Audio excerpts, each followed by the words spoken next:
Assalamualaikum warahmatullahi wabarakatuh. Perkenalkan, nama saya Nita Wirudin. Saya dari kelas 10 kuliner. Di sini saya akan menjelaskan yaitu bab 9 tentang meneladani perjuangan dakwah Rasulullah SAW di Mekah.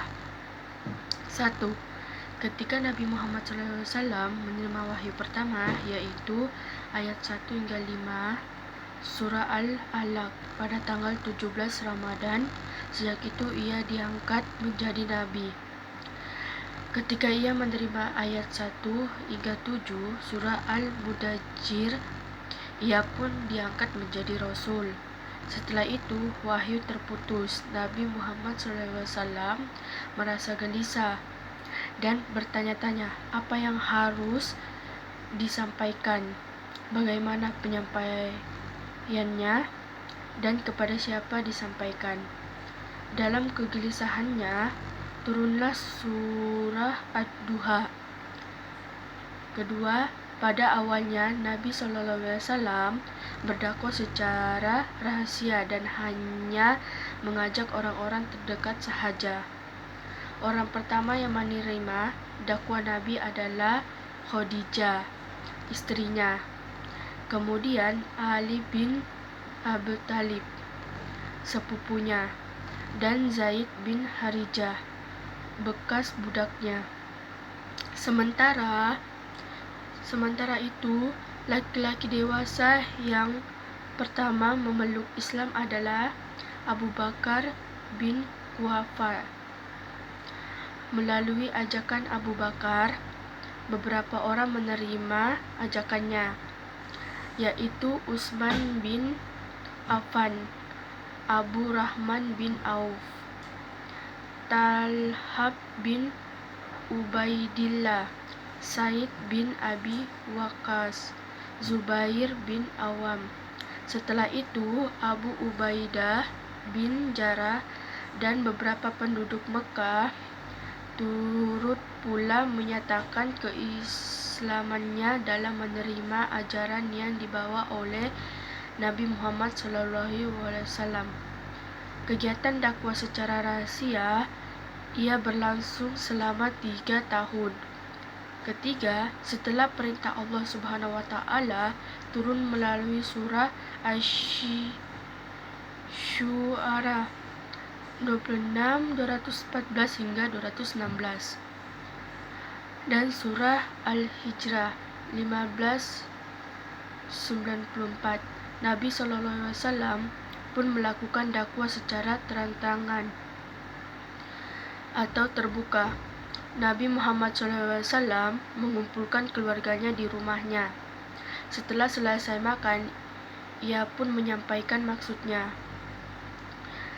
Tiba-tiba Abu Jahal menghentikan pembicaraan Nabi dan mengajak orang-orang untuk meninggalkan tempat.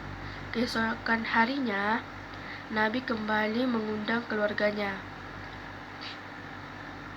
Setelah makan, Nabi pun menyampaikan maksud dan kembali Abu Jahal mengacaukan suasana dan mereka yang hadir pun tertawa. Dalam keadaan riuh itu, Ali bin Abi Thalib bangkit dan berkata, "Wahai Rasulullah, saya akan membantu Anda. Saya adalah lawan bagi siapa saja yang menentangmu." Keempat, gagal mengajak kerabatnya. Nabi pun mengalihkan dakwanya kepada masyarakat Quraisy. Ia naik ke Bukit Safa dan menyuruh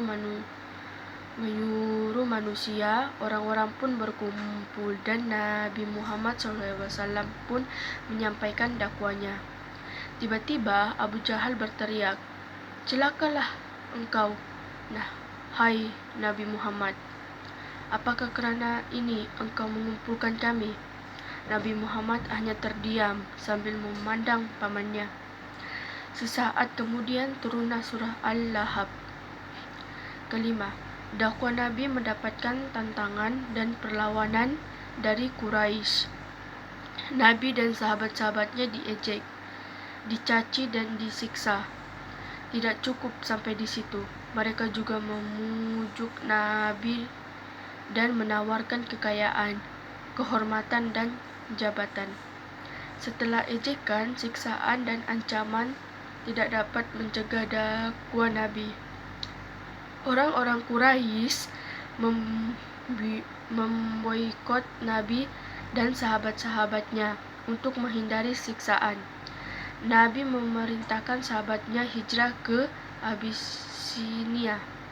Keenam, setelah orang-orang Quraisy tidak mau menerima dakwah Nabi, ia pun mengalihkan dakwahnya kepada kabilah-kabilah Arab di luar Quraisy. Nabi mencoba mengajak orang-orang Taif, namun ia ditolak, bahkan diejek, diusir, dan dilempari.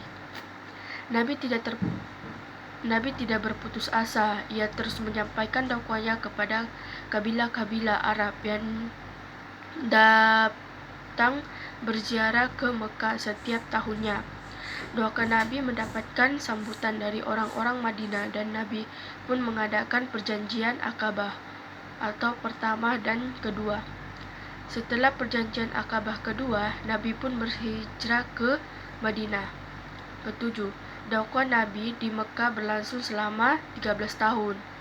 Selama itu, Nabi menanamkan nilai-nilai tauhid dan mengajarkan akhlak mulia. Nilai-nilai ketauhidan ini membuat Nabi dan sahabat-sahabatnya tangguh menghadapi berbagai kesulitan dan rintangan, serta tetap bersemangat menyampaikan kebenaran.